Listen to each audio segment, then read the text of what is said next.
Steph Curry, LeBron James, Shaquille O'Neal, Kobe Bryant, Michael Jordan, Magic Johnson, Larry Bird. These are NBA players that people who aren't even fans of basketball have a good chance of knowing simply because of how popular they are. However, there are a lot of stars in the history of the league who aren't so memorable, weren't so historic, but at their time were very solid players that may have been forgotten by a lot of NBA fans for one reason or another. Maybe they had too short of a peak, they were a star but didn't do anything memorable, or simply because time has passed, and as time passes, details in the past do get blurrier. And when you think of the 80s, you think of Magic, Bird, Jordan, Kareem, Moses Malone, Dr. J, but you don't think of Mark Price. And today I want to spend some time jogging everyone's memory to remind players that were stars in the past that you most likely have forgotten about. Drop a like on this video for more videos like this. I am planning to do a part 2 if this video does well, because obviously there are much more players that I could talk about. Also, subscribe to the channel if you haven't already to keep up to date with all my uploads. We are closing in on 150,000 and y'all have been killing it lately, so I appreciate all the support. But with that being said, let's go ahead and start this video with the player I just mentioned, Mark Price. Mark Price, the 6-foot point guard known for his time with the Cleveland Cavaliers in the 80s and 90s. Now, Mark Price really was a player ahead of his time. He was one of the first players in the NBA to really take advantage of the three-point shot, as at the time it was rare to be a volume shooter from 3 and be efficient while doing so. In his prime, he was a player capable of giving you 20 points and 8 to 9 assists a game on shooting splits that more often than not were really close to 50-40-90. As a matter of fact, he is one of the few members of that exclusive club. Yet he's forgotten in NBA history because his teams were often dominated by MJ's Bulls, he wasn't a good defender, and really only had 7 solid years in the NBA. Gilbert Arenas in his prime was one of the most prolific scorers in the league, period. Between 2005 and 2007, the man had 3 All-NBA selections, 3 All-Star appearances, and averaged 28 points, 6 assists, and 4 rebounds a game on decent shooting splits. At the time, there was no question that he was on that same tier as Carmelo, LeBron, Kobe, and Allen Iverson in terms of scoring, which was extremely impressive considering he was only in his early 20s at the time. He was really that good. However, after the 2007 season, Arenas had some major injury problems that sidelined him for a majority of those 2 seasons. He returned in the 2010 season where he actually started off pretty strong. However, due to off-court issues involving firearms, he was suspended by the league without pay for the rest of the season and was then traded to Orlando, played there for a season, and then signed with the Grizzlies where he only played 17 games, and that was the last we saw of Gilbert Arenas in the NBA, and he was only 30 at the time. Combine that with really only a 3-year prime and for all intents and purposes a 6-year NBA career before everything went wrong and not much playoff success, it's easy to forget Gilbert's career. The last memory a majority of people have of Deron Williams was when he played atrociously in the 2017 NBA Finals. However, years before that, he was in the legitimate race for the best point guard in the league, along with Chris Paul, Steve Nash, and a hint of Rondo. In his time in Utah, D-Will was consistently putting up 19 to 20 points, 10 to 11 assists on really good assist-to-turnover ratio, while having one of the best handles in the league and shooting efficiently from the field. And this was something he was doing for a 4 to 5 year stretch in his early 20s, while leading some solid Jazz teams to the playoffs in that tough Western Conference. However, after being traded to New Jersey, he really only had 2 decent seasons there before injuries slowly crept into his career, and his defensive skills, more so the lack thereof, increasingly became a problem. He actually served as a decent starting point guard in his last couple years in the league, but after he got traded to Cleveland in his last year, where he completely bombed in the finals, shooting 2 of 16 from the field in that series, no team has given him a chance since. Stephon Marbury in his prime was one of the most electrifying point guards in the league and averaged a really good 19 points and 8 assists in his 13-year career. I know we've been spoiled this decade with the likes of Derrick Rose, Russell Westbrook, Ben Simmons, and John Morant, but back then it was pretty rare to find the athleticism that Stephon Marbury has as a point guard.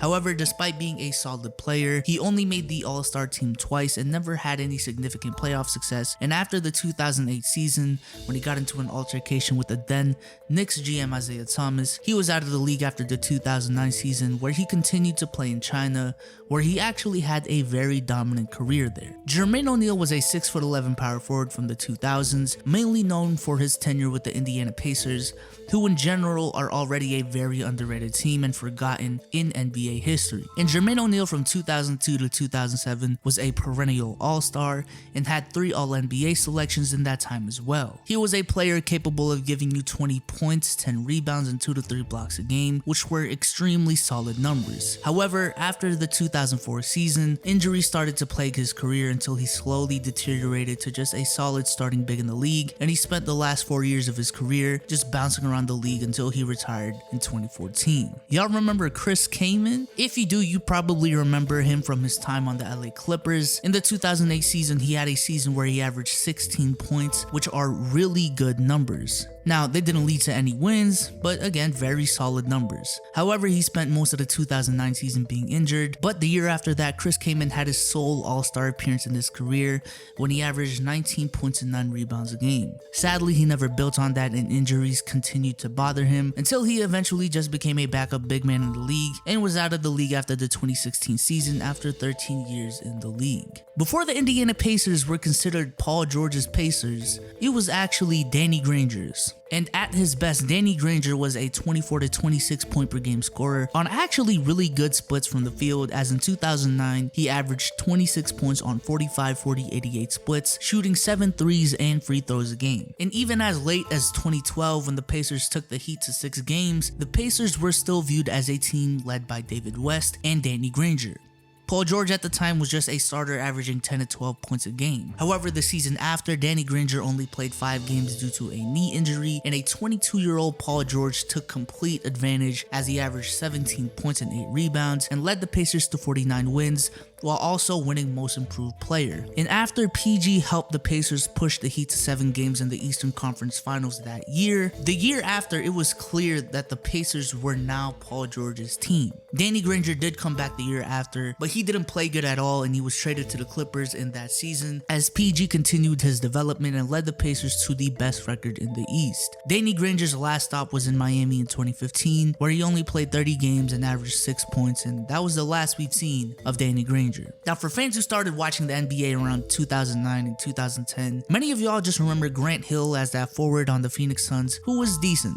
But before injuries ruined his career, Grant Hill was on his way to becoming a superstar, as for his first 6 years in the league, Grant Hill was a player who was averaging 22 points, 8 rebounds, 6 assists, and 2 steals a game, and was one of the most well-rounded players in the NBA.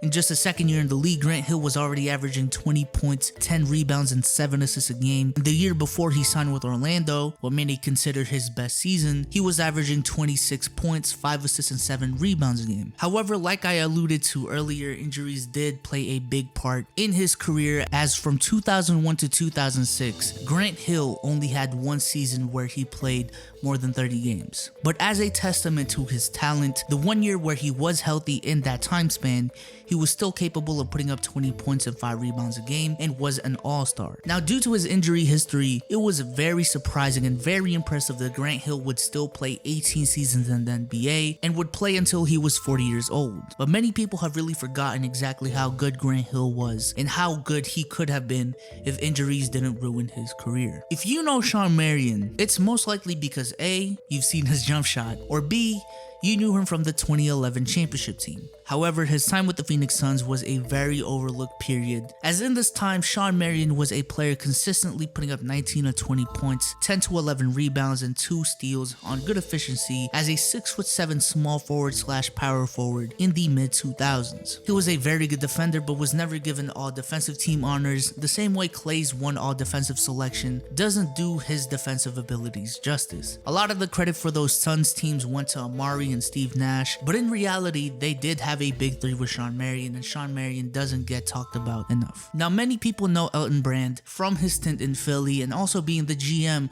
of the Philadelphia 76ers. However, the numbers Elton Brand was putting up in Chicago and on the Clippers are honestly some of the most overlooked numbers, and I'm really surprised no one talks about them enough, because from 2000 to 2007, which is an 8-year span, Elton Brand was putting up 20 points, 10 rebounds and 2 blocks a game, going up as much as 25 points a game in 2006. However, due to not much winning in that time span and also rupturing his Achilles in 2007, Elton Brand was never the same after it, and he is easily forgot. Before the Splash Bros, there were these Splash Bros. Correct me if I'm wrong, but Ray Allen and Rashard Lewis were really the first duo in the league who led their teams on the premise of their three-point shooting. Maybe it was Paul Pierce and Antoine Walker, but regardless, Rashard Lewis is definitely one of the most overlooked shooters in NBA history. As for a 8-year period in his career, Rashard was a 18 to 20 point per game scorer, shooting 39 to 40% from 3 on really high volume for the time, while giving you around 6 rebounds a game. And speaking of Antoine Walker, a lot of young NBA fans don't really know about the Boston legend that is Antoine Walker. Now, his efficiency was definitely questionable, and his numbers were most likely due to his extremely high minutes per game and usage rate, but Paul Pierce and Antoine Walker were actually one of the league's best duos in the early 2000s, at least in the East. As alongside Paul Pierce, Antoine was a player who put up 20 to 22 points a game, 8 to 9 rebounds, and 4 to 5 assists. And he also had this iconic shake after he made his threes. Now, due to a relatively short career and lack of playoff success, many people forget about Steve Francis, but he was actually one of the most well-rounded point guards in the league at the time, at least on paper. The prime of his career were the first 6 years of his career, and in that time span he averaged 20 points, 7 assists, 6 rebounds, and a steal and a half a game as a 6'3" point guard, which is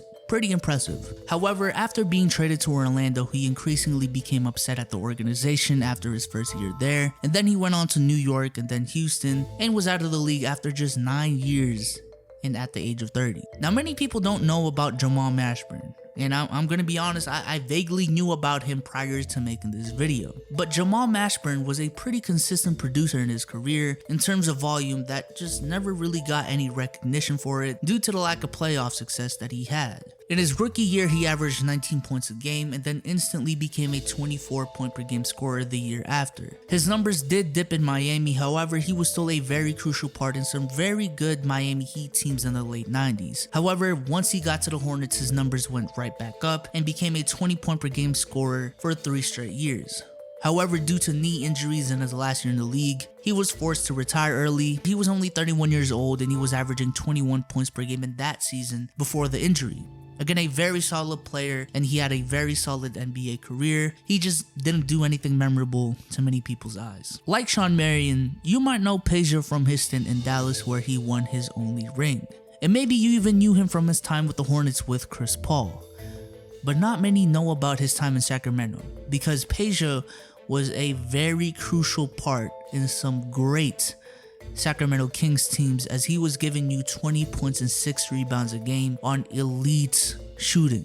Like, we're talking about over 40% from 3 in most years on 6 to 7 attempts a game, and 90% from the line. Good shooting. He was kind of like Clay without the defense at the time, and sadly he doesn't get enough credit, but that's why I'm making this video. Mitch Richmond has easily one of the most overlooked careers in history. Again, like many players in this video, it's mostly due to a lack of playoff success, but Mitch Richmond was one of the most well-rounded players in the league. In the first 12 years of his career, he averaged 22 points, 4 assists and 4 rebounds, and was one of the best, and again at the time, few volume 3-point shooters in the league. He was a 6-time All-Star, a 5-time All-NBA member, and 1 Rookie of the Year, putting up 22 points, 6 rebounds, and 4 assists out the gate. He was also a very durable player, playing 70 to 80 games his whole career, aside from 1993 when he played 45 games and the last 2 years of his career. For the all-time leaderboard in 3-pointers made, there are only 3 players who played a majority of their career before the 2000s. 1 is Reggie Miller, 2 is Dale Ellis,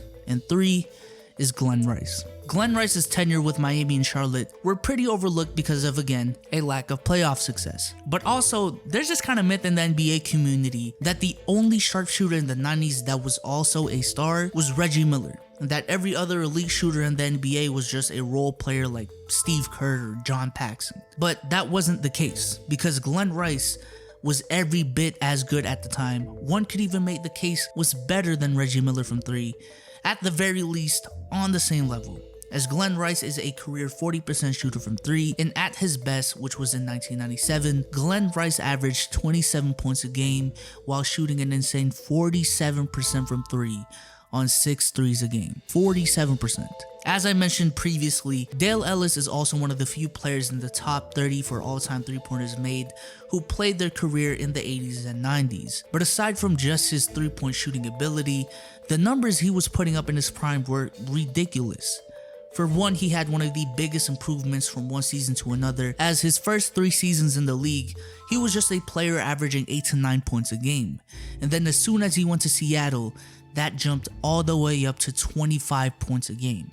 And he would maintain that production for the next 4 years, as in those 4 years he would average 26 points a game on 51, 41, 80 splits from the field, including the 1989 season when he averaged 28 points on 48% shooting from 3. That's insane. He also had a very long 17-year career and was a very solid player in his 30s, giving you 15 to 16 points a game on elite shooting from 3. Latrell Sprewell had a very solid start to his NBA career. In his first 6 years, he averaged 21 points, 5 assists and 4 rebounds, made 3 All-Star appearances, and actually made the All-NBA and All-Defensive teams in just his second year in the league.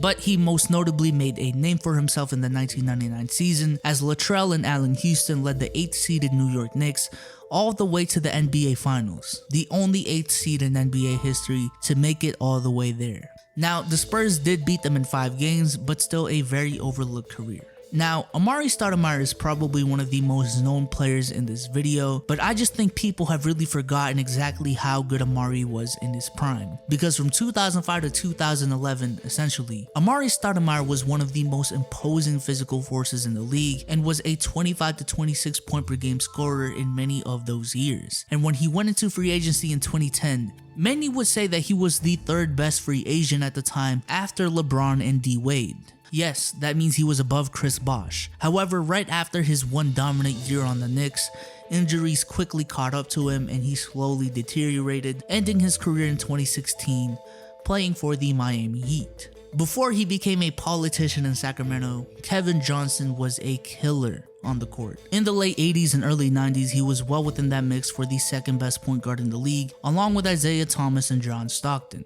In 1989, KJ was putting up 20 points and 12 assists a game on 51% shooting from the field and 88% from the line, which is extremely impressive. And he was able to maintain this level of production for the next 4 years. But even after those 4 years, Kevin Johnson was still a player capable of putting up 20 points and 8 to 9 assists per game, which is still very impressive. However, he did become a injury-prone player. Bernard King was a scorer. In his prime, he was regarded as a top 5 scorer in the league, with the likes of Larry Bird and Kareem, as in 1985 he led the league in scoring, averaging 33 points a game on 53% shooting from the field. The 2 seasons after were plagued with injuries, sadly. However, he did come back on the Washington Bullets as a 31-year-old, averaging 17 points a game, and improved his scoring output every single year, mind you, as a player in his 30s, to the point where in 1991, as a 34-year-old, Bernard King averaged 28 points a game and made the All-Star team for the first time since his 33 point per game season. Sadly, he sat out the season after and then played one more season as a shell of himself. However, his career is definitely one of the most overlooked in NBA history. Alvin Robertson was the 7th overall pick in the 1984 draft. Yes, that draft. The one with Michael Jordan, John Stockton, Charles Barkley, and Hakeem Olajuwon. Now, Alvin Robertson has one dark history, and a lot of YouTubers have actually made videos about him, so you can watch those videos if you want, but they did play a big part in why exactly you don't hear about him as much, and also just being a generally overlooked player because he didn't really have any playoff success. But the reality is, just on the court, he has a very overlooked resume, as just in the 2nd year he won Defensive Player of the Year and Most Improved, averaging 17 points, 6 assists and 6 rebounds, and 3.7 steals a game. He was one of the best defenders in the league, as he made 6 all-defensive teams in his 10 years in the league and was a 4-time All-Star as well. Now, Z-Bo's career is not an accomplished one. He's never made the finals, and he's only made the All-Star team twice. But Z-Bo in his prime was a 24-10 guy on the Portland Trail Blazers, and in his 17-year career, he only averaged less than 14 points per game 3 times. And those 3 times were his first 2 years in the league, and a season in which he played 29 games. And even as a 36-year-old on the Kings in 2018 in his last year in the league, Z-Bo was still averaging 14.5 points and 7 rebounds in just 26 minutes of play, which per 36 still translates to a 21-10 guy. Ben Wallace's stats can be underwhelming to some people. How can a big man who never averaged more than 10 points a game and shoots terrible from the line and has years where he shoots 42% from the field be that good? Well, I don't know, man. Just ask those 4 defensive player of the years he accumulated in 5 years.